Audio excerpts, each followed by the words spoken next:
రాజకీయాల్లో ఇప్పుడు ప్రతిపక్షం అంటే రోడ్డెక్కి పోరాటం చేయాల్సిన పని లేదు.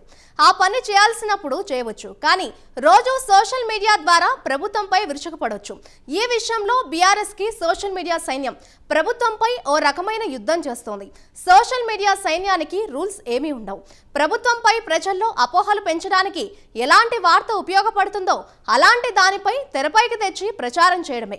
ప్రభుత్వం సీరియస్ అయి కేసులు పెడితే అదో అడ్వాంటేజ్ కానీ మైనస్ గా భావించడం లేదు. ఫలితంగా ప్రభుత్వంపై అటాక్ అంతకంతకు పెరిగిపోతుంది.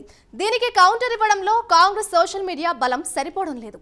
ఇంతకీ కాంగ్రెస్ సోషల్ మీడియా వింగ్ ఏం చేస్తున్నట్లు?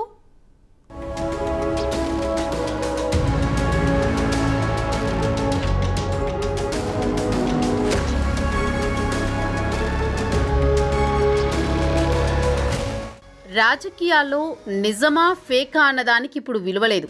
ఎంతమంది ప్రజల్ని నమ్మించగలమన్నది కీలకం. ప్రభుత్వంపై అపోహలు, వ్యతిరేకత పెంచగలిగే ఎలాంటి అవకాశాన్నైనా వదలరు. గత 5 నెలల కాలంలో బీఆర్ఎస్ సోషల్ మీడియా కాంగ్రెస్ ప్రభుత్వంపై ఎన్ని ప్రచారాలు చేసిందో లెక్కేలేదు. కరెంటు ఉండదన్న దగ్గర నుంచి ప్రతి సమస్యను భూతద్దంలో చూపించడం ప్రారంభించారు. చివరికి మంత్రులు కూడా స్పందించాల్సి వచ్చింది. అయితే బీఆర్ఎస్ సోషల్ మీడియాకు తమ సోషల్ మీడియా ద్వారా కౌంటర్ ఇచ్చే విషయంలో కాంగ్రెస్ పార్టీ పూర్తి స్థాయిలో వెనుకబడిపోయింది. కౌంటర్లు ఇవ్వలేకపోతున్నామని అనిపించడంతో కొత్తగా టీముల్ని ఎంపిక చేసుకోవాలని అనుకుంటున్నారు. సోషల్ మీడియా ప్రచారంలో ఇన్నోవేటివ్ ఆలోచనలతో ఉండే రాజకీయ వ్యూహకర్త సునీల్ కనుగోలును ఈ అంశంలో సంప్రదించారని, ఆయన త్వరలోనే లీడ్ తీసుకుంటారని కాంగ్రెస్ సోషల్ మీడియా కష్టాలు తీరిపోతాయని అంటున్నారు.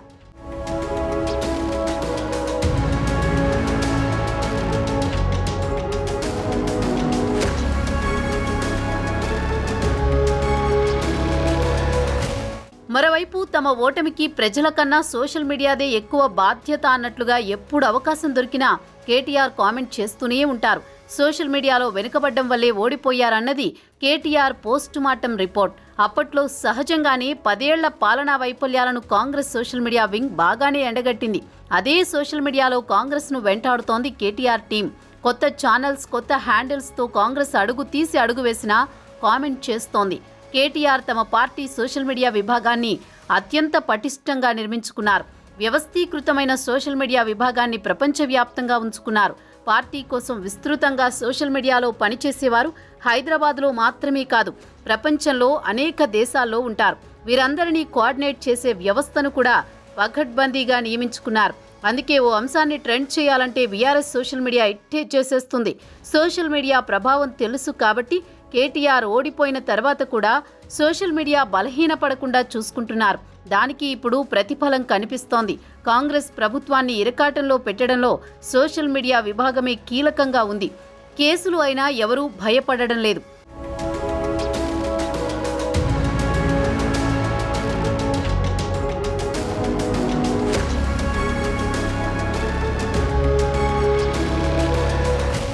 రేవంత్ రెడ్డి అమెరికా పర్యటనకు వెళ్లారు. అధికారుల, మంత్రుల బృందంతో ఆయన వెళ్లారు. పెట్టుబడుల ఆకర్షణలో గత 10 ఏళ్లుగా తెలంగాణ ప్రభుత్వంలో అత్యంత క్రియాశీలకంగా పనిచేసిన అధికారి జయేష్ రంజన్.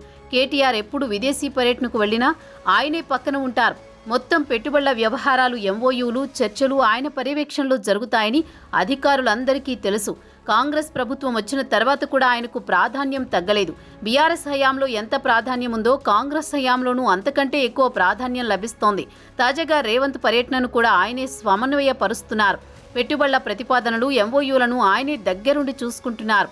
అయితే స్వచ్ఛ బయో అనే ఓ కంపెనీతో చేసుకున్న ఎంఓయూ వివాదాస్పదమైంది.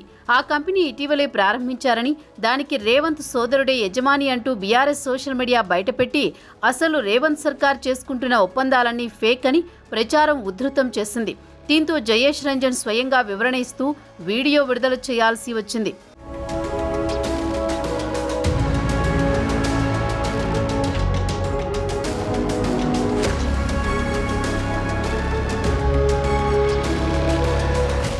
ఇదే సమయంలో అధికారంలోకి వచ్చాక Congress social media team speed కూడా తగ్గిపోయింది. కానీ ఇలా పని కాదని సీఎం రేవంత్ రెడ్డి గట్టిగా సూచించినట్లు తెలుస్తోంది. దీంతో సునీల్ కనుగోలు టీం దిద్దుబాటు చర్యలు చేపట్టింది. మళ్లీ యాక్టివ్ అయ్యేందుకు ఏర్పాట్లు చేసుకోవడమే కాదు, ఇక గత 10 సంవత్సరాల్లో బీఆర్ఎస్ చేసిన తప్పులను మరోసారి ఎత్తి చూపేందుకు సిద్ధమవుతోంది. ఎన్నికలయ్యాక ఉద్యోగుల సంఖ్యను భారీగా తగ్గించిన సంస్థ ఇప్పుడు మళ్లీ కొత్తగా ఉద్యోగులను తీసుకుంటోంది. ముఖ్యంగా సోషల్ మీడియా వింగ్లోని హైరింగ్ ఎక్కువగా ఉన్నట్లు సమాచారం. రేవంత్ రెడ్డి అమెరికా పర్యటనలో కుదుర్చుకున్న ఒప్పందాలన్నీ ఫేక్ కంపెనీలతో అంటూ బీఆర్ఎస్ 3 రోజులుగా చేస్తున్న ఆరోపణలకు గట్టిగా కౌంటర్ ఇస్తోంది. కాంగ్రెస్ సోషల్ మీడియా వింగ్ గతంలో మీరు కుదుర్చుకున్న ఎంఓయూల సంగతి ఏంటి అంటూ పాత ఒప్పందాలను బయటకు తీస్తోంది.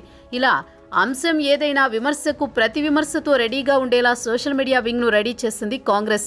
సీఎం సోదరుడి బర్త్డే ఫోటోల విమర్శలకు గతంలో కేసీఆర్ కుటుంబ సభ్యుల బర్త్డే హంగామా వీడియోలతో కౌంటర్ ఇచ్చింది. ఇలా ప్రతి అంశానికి బీఆర్ఎస్కు కౌంటర్ ఇస్తోంది కాంగ్రెస్. దీంతో ఎలాగూ అసెంబ్లీ లేదు, ఇక రాజకీయ నేతల మాటల యుద్ధమంతా సోషల్ మీడియాలోనే కనబడుతోంది.